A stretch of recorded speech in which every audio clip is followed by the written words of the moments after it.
Hey there YouTube land, good to see you guys again. We're going to fine tune those micro building skills today with one more micro build challenge, which will be a classic house. A little bit bigger than the castle, but still a really cool build. Once again, I'm about to hold up the parts. If you guys need to take a moment to pause this and go collect your pieces, please feel free to do so and meet me back here when you're ready.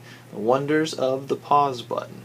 Welcome back, boys and girls. I hope you got your parts ready because we are going to get started right away by adding out 4 of our 2x8 green plates to create a nice squared surface to build on.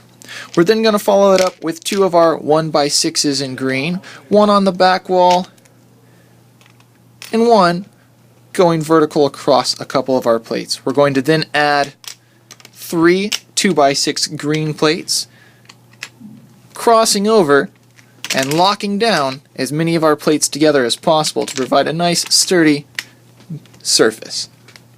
This is what we like to call modeling in the building world, where we can create a nice set of hills or a texture without having to use a lot of those expensive pieces that sometimes look really cool but can once again be quite costly. Now, to provide a nice foundation for our house, we're going to lay down 2 2x4s back to back and 1 1x3 over here in the corner. This has produced us a nice sloping hill. Not too bad, but in the long run, a pretty nice smooth house. Now, in the original build for our castle earlier, we used a 1x1 to represent an entire person. In this particular build, we're going to use a slightly bigger piece. Our 1x1 cone is actually going to represent a whole person. Now, to produce a tree will not require much more than a couple of very similar human-sized pieces in this creation to produce a nice central tree. Nice good place for some shade for our minifigure, place for them to hang out outside in the yard. Now we're going to put our minifigure aside for a moment because we need to then create a good walkway for our character. And as you guys have probably already started doing, you can lay those pieces in as you see where they fit by looking at the model on the left to create a nice sidewalk entryway. Now, we're going to move right into the build of our creation by starting at the most important part of any house, the front door. A nice 1x1 white brick.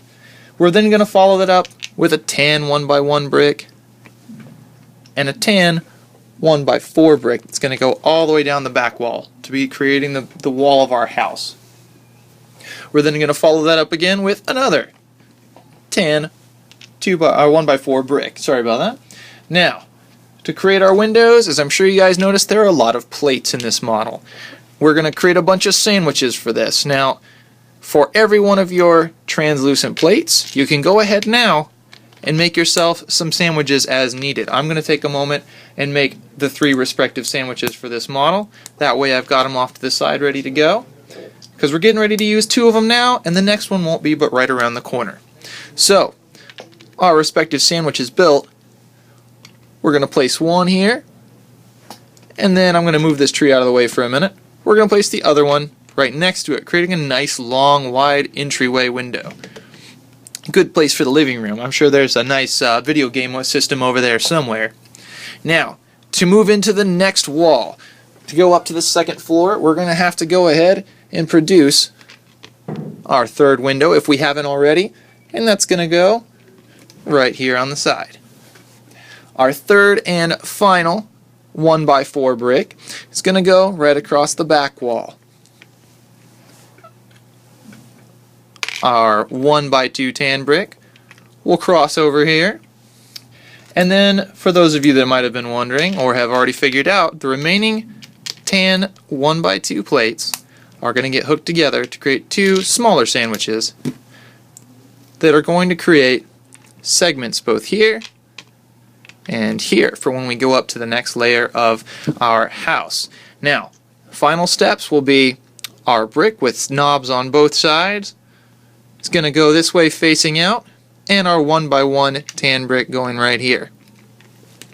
Now, as you guys can tell, we're going to be placing an overhang over the front of our door, place to stay out of the rain when you're knocking on the door to try and see if your friends are over. This is going to be added in just a moment as soon as we put in a few more pieces.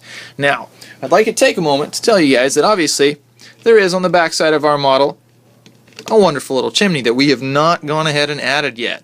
So at this moment, if you'd like to do so, we're going to go ahead and create the few pieces that construct our chimney. Now, where we're at the moment, this is as high as we can go. This particular piece is then going to have to be picked up and placed right into the back of our model. And you'll notice that tan brick is right here, or that gray brick is right here, right next to this tan brick, ready to be attached. At that point, we're going to go ahead and hook the two together with a dark gray brick. And of course, a respective light gray brick. So our chimney is now completed and ready to go back in place. Now, we're going to be moving forward to completing the top layer of our house, where we're going to need a tan 2x3 plate. We're going to go ahead and connect that plate all the way across, sealing off most of the top of our second floor. We can go ahead in front of this dark gray brick and add a white 1x1 brick, which will create the second floor to the balcony, the door to the balcony that is. And you can go ahead at this point and connect all of your respective 2x angle bricks in brown. Now, as you guys might have picked up, we have enough space now that we can go ahead and add our front awning way. We can also add this wonderful little additional cheese piece here, which is going to go in the front just to make sure the rain doesn't end up on that porch. Our 2x3 angle brick goes there, and then just as you guys can tell, in any particular fashion that you like, connect these 1x1 and 1x2 white plates to go right on the top of your chimney. I'm going to put the tree back in place, and voila, you guys have created a wonderful, simple 2-story house for this wonderful little yellow minifigure. I thank you guys for joining us, and I look forward to seeing you next week for yet another creative Lego build. Enjoy!